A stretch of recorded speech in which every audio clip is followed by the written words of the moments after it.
have a treat for you today on the Public Square.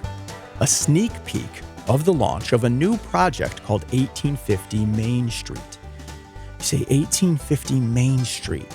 Is that a time? Is it a place? Is it an ongoing conversation between David Zanotti and longtime friend and radio host Michael DelGiorno?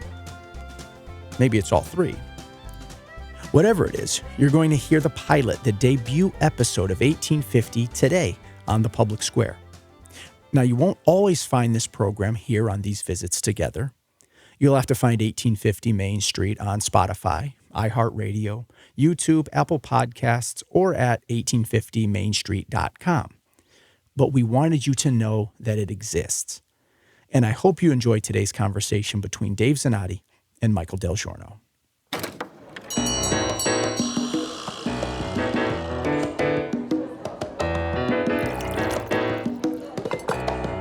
Real questions, real answers for real life. Come on in and pull up a chair. You're at 1850 Main Street with Michael DelGiorno and David Zanotti. I love this song. Don't you hate when tables wobble like this? How hard is it to secure a table? Not that that's the burning question. The burning question is, why another podcast? Millions of voices. You know, you and I have been in broadcasting. Well, I'm in my 40th year. You've come close to that or more. And yet now everybody's a broadcaster through podcasting. And so now here comes the 7 millionth and one podcast. Why do we need another one? It's a fair question. It's a great question. And if this was to be considered the pilot of this enterprise, maybe it crashes. I don't know. Maybe nobody will care. Maybe nobody's interested. But because you and I have the opportunity to be in media as much as we do, we have found that people have said, I just wish you guys would do a podcast. I wish we could hear a more thorough conversation just between the two of you about what you're doing. Do you ever wonder why they ask that? Is it the interruptions of the commercials they're trying to get around? Do they feel like, and it's true, corporate radio may put some blinders on you or some things that they don't trust, that some things are off limits? I never really know why that, but I'm grateful, and I think it's important that we do it. I think it's a lack of Italian-oriented conversations in American culture. I think they want to hear the two Italian guys talk more because they enjoy so much how we endlessly interrupt each other. You know why? Do you know why? Do you know why I wanted to do it? I wanted to do it because you pick me up to go golfing, or we're sitting eating somewhere. Yeah. Or we're driving in the car having a spontaneous conversation that's better than anything we've ever done on the radio. And I thought, well, what if we just did that and recorded it and let people hear it? Yeah. And so that way people can find out what we're doing on the research and the background. They can get access to the articles that we're talking about, and we can sort of go farther and deeper. And I just want to build a bigger conversation and give people a chance to interact. Now, of course, we're going to end up with some of the other same stuff that other podcasts have. I mean, we've got a website set up, 1850mainstreet.com, so people can get access to materials that we're working on. But I think we're going to leave out of this thing, I think the whole big game about how do you monetize your podcast. I mean, I can remember, I think I told you this story. Back in 2016, we covered both political conventions for the Public Square, that other big broadcast that we're on. So we were at the conventions, and I remember we broke away for lunch. We're in Media Row. We went over to lunch place, and this Republican consultant ended up sitting in the same restaurant we were in. And we were kind of sitting at the bar because it was the fastest way to get something to eat. And so he sat down and he overheard our conversations. We were talking about one of the sites that we're working on in one of the programs. And he said, well, how do you monetize this? And we said, well, we don't. He said, what?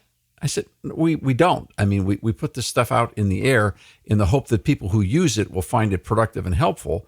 And then they'll do the right thing. And so we get people to basically preset it up so that it's available for free because it's for the country. The guy looked at me and said, how does that work for you? I said, I don't know. We've been doing it for 38 years. I guess it's going to work out sooner or later. And it was like so foreign to the professionals in the business that every opinion's got to have a hook connected for monetization. And I don't know, Michael, I'm like too old school for that. It doesn't fit in the neighborhood we came from. Not everything worth talking about is only talked about to make money. In fact, sometimes when money's the motive, nothing of great thought is talked about. What I love is going deeper than we go on the radio, deeper than we go in just meeting people. If this ever sounds like every other podcast or any radio show, we have failed, but I don't think it's going to. Yeah, well, and the thing is that there are constraints on all the other formulas that we use. And I'm not criticizing the great people that we get to work with. I mean, you and I have been blessed in careers of for me, it's media and public policy. For you, it's been media. Now, you've always been doing public policy and media. Actually, not always. Oh, that's right. You did a little wax spinning in your day, right? Well, no, I mean, I was I went from disc jockey to talk show host. As a talk show host, I just brought my curiosity. I brought my sense of humor and built intimate relationships with listeners. Then I lost my job. And I remember God brought a friend called. That tends to happen in radio. Yes. Have you noticed? So yeah. I thought, well, I'll be hired in a day or two. And how I did eventually get hired is an extraordinary testimony. But in between time, my mentor said to me, listen, I got a friend who's running for United States Congress, and you have a lot of marketing expertise. Oh, yeah. Help him. And so I drove around with Scott Pruitt. And Scott Pruitt went on to be in the Trump administration. He went on to be the Attorney General of the state of Oklahoma. But just driving around with him, it was funny because I brought my worldview, which I always had. I just left it home when I was on the radio. And then we started talking about it. And then, we would talk about abortion, and he would talk to me about policy and legislation and the ultimate moral question or the legal inconsistencies. And I began to learn. Then we did the same for legal immigration. We did the same thing for public safety and law enforcement, locally, state government, federal government.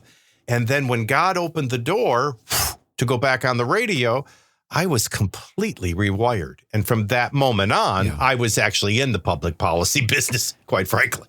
Didn't you had a relationship with Steve Largent too? Yeah, very close friends. Some work with Largent. Yeah, he was a really he is. He was in Congress. He was outstanding. I got to be on the front lines and had a front row seat to watch somebody I believe was going to be president of the United States cut off at the running for governor level in a 3-person race with Brad Henry over a twisted media lie on education bloat and spending. We had 10 times as many, I think it was 50 times more districts than we had counties.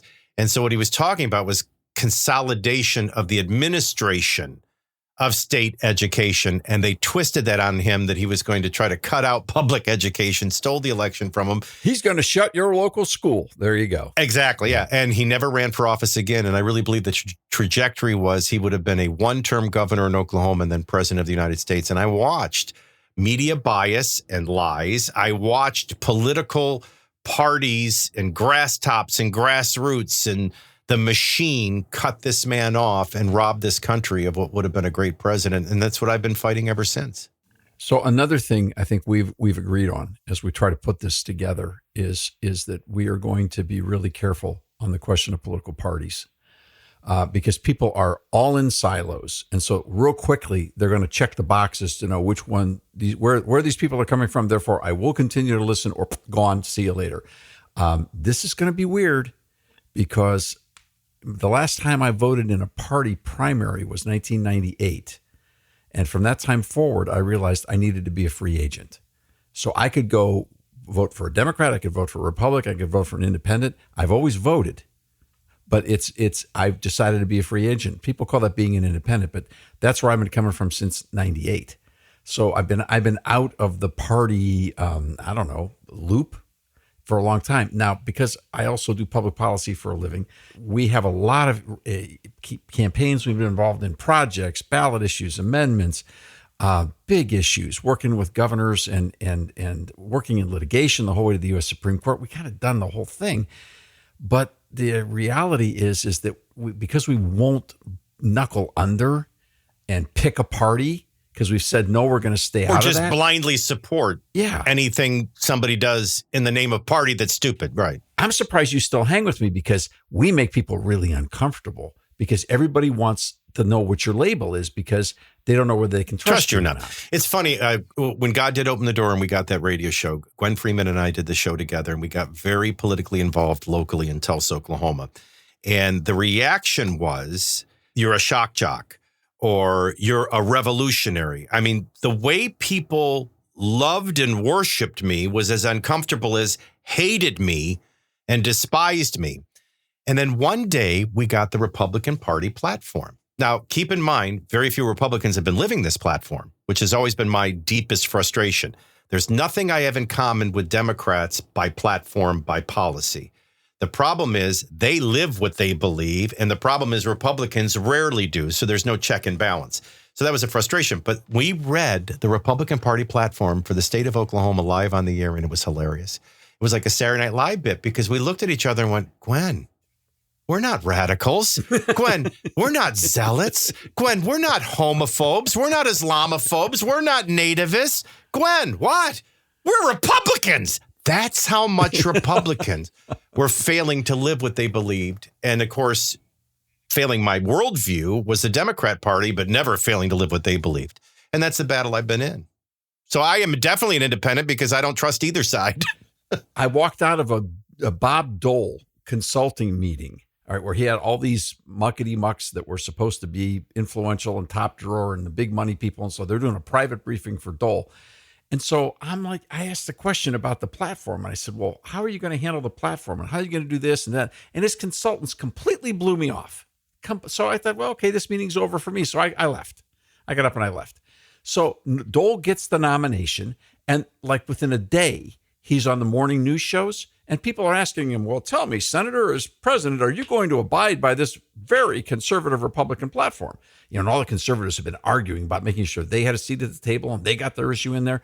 So they hand Dole the platform now. He's the nominee. He goes out on the news shows and said, well, of course not. He said, I'm under absolutely no obligation whatsoever to honor that platform. That's when I knew I was not only out, I was never coming back. That's when you also knew we become far more about names and personalities than what they stand for. You know, when I wrote my book, I started with chapter 1, The Making of the Messenger, for a reason. It makes all the difference in the world.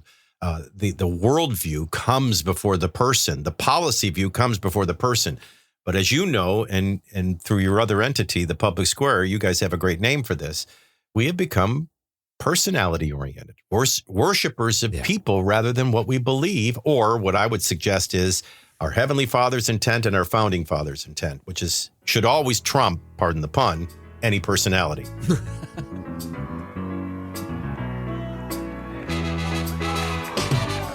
Let's see. 2 Italian kids who love baseball and football and never jumped over 12 inches on the basketball court. Any guess which one got into most trouble with the nuns at school? Learn more at 1850mainstreet.com.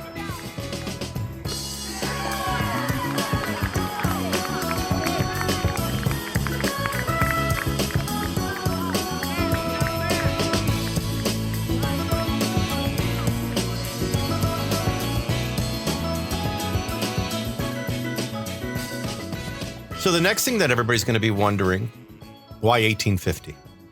Well, it goes back to what you just said, because we're not doing the Michael and David show. All right. I mean, in spite of the fact that we although I appreciate top billing. Thank you. Yeah, I figured, for that, or a David and Michael show. But it really is that there's too many Italians in one room, so we couldn't get all those syllables on any graphic we could create whatsoever. So, but 1850 Main Street is because this is a place. This is a place, not just a program. And a place and time. Yeah.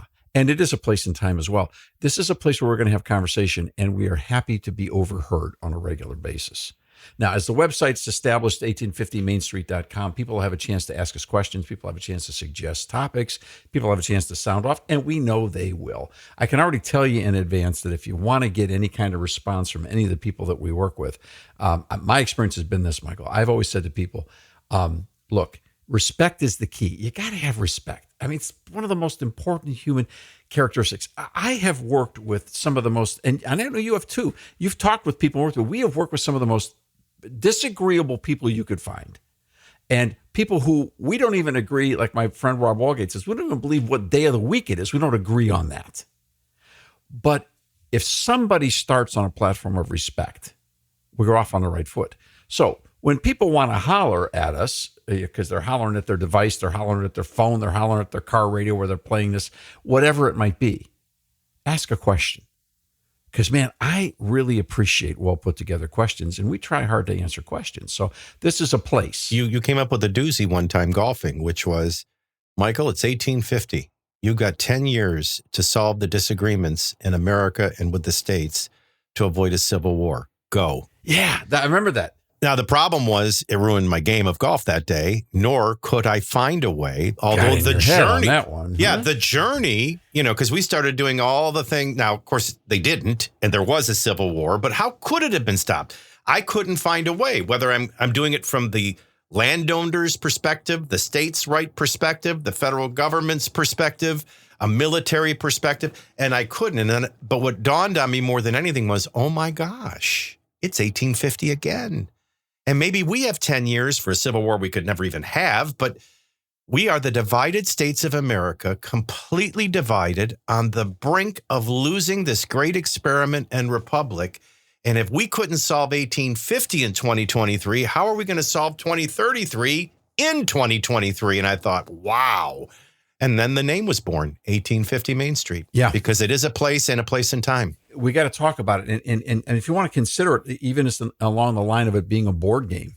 So let's say you got a high school civics class, and rather than being bored to death by learning history as, dead guys and dates, let's go ahead and say, here's the challenge.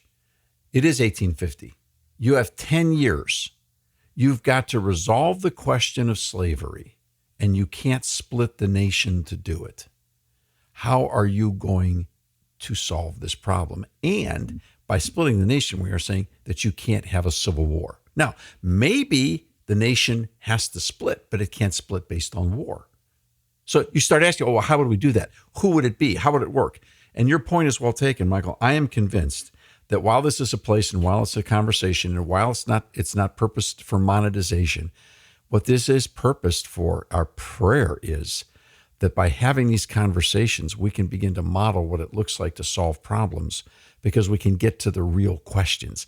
A lot of what's going on in our country right now is people throwing rocks at each other, and they don't even know why. They're just angry. They're triggered, and they're throwing rocks at silos where people are harbored together based on their people groups.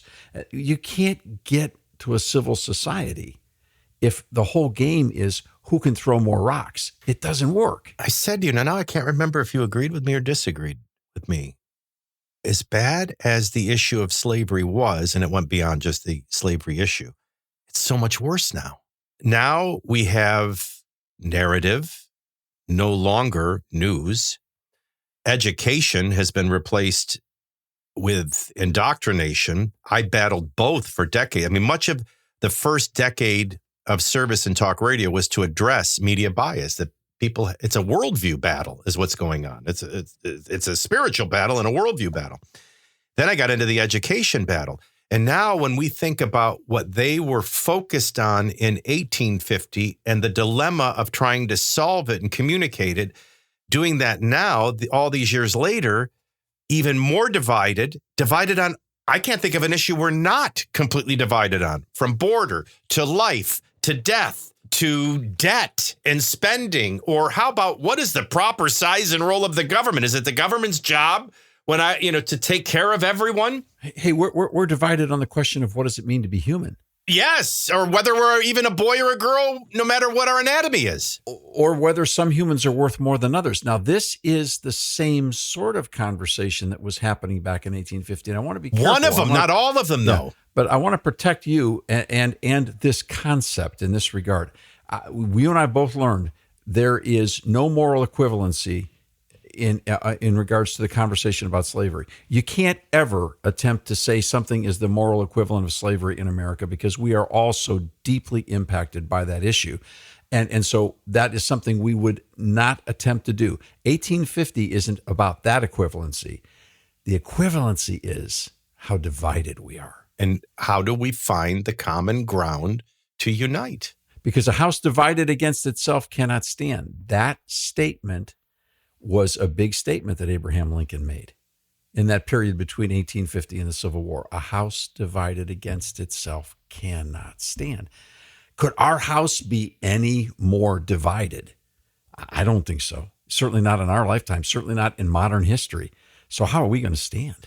Yeah. And then, we have the far left whose goal is to take over the Democrat Party, then dismantle the Electoral College and thus dismantle the Republic. They've got most of America thinking we're a democracy, a mob rule, based on legs of a stool that we used to dismiss. Grandparents aren't in the home. I mean, there's so many different disconnects today that weren't then that I think is going to make it even all the more challenging.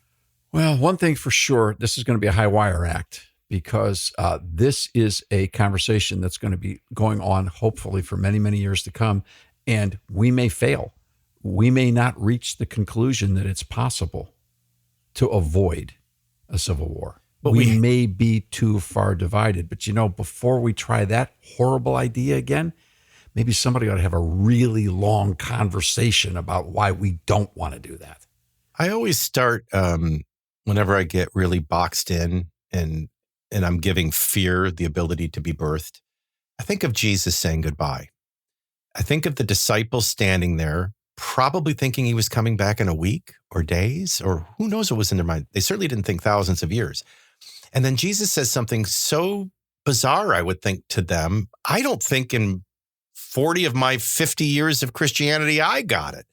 His last words were, "My peace I give you, my peace I leave you." And then when I did a study of peace and I realized that peace comes from unity, when everything is aligned with our Creator, everything is in right standing with our Creator. I would add to that, just for the sake of this conversation, in line with our founding fathers, in line with our documents and intent, there is peace. Where there's division, there is no peace. When we have division in our soul, division between us and God, whether you call it sin or rejection or rebellion, there is no peace. Now, Jesus was also talking about the Holy Spirit that was going to come live his very life through us. I get all that stuff, but there is no peace. I mean, America must realize you can't divide your way to unity, just like you can't spend your way to prosperity or debt your way out of debt. We better find the common ground, and I think it begins in the worldview, goes to culture, goes to policy by policy, news story by news story, that most people are dishonest in the media and just using as a narrative of control. Boy, we saw that with COVID, right? I'm not even going to pick up that piece of bait on COVID because those stories I can't wait to get into. They haven't gone away. All right, but our time has. We got to go. But like 1850 in 2023, we haven't solved anything yet either, so they're not going to go away. We got to get out of here. Who's paying?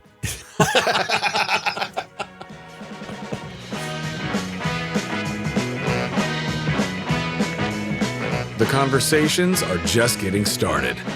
To get connected, check out 1850mainstreet.com. We don't data mine anyone or sell your information. Subscribe today so you don't miss a single conversation. We'll see you next time here at 1850 Main Street. I hope you enjoyed that exclusive sneak peek of the first episode of 1850 Main Street. You can find more coming soon on Spotify, iHeartRadio, YouTube, Apple Podcasts, or 1850mainstreet.com. We'll see you next time around the table at the Public Square. Thanks for listening.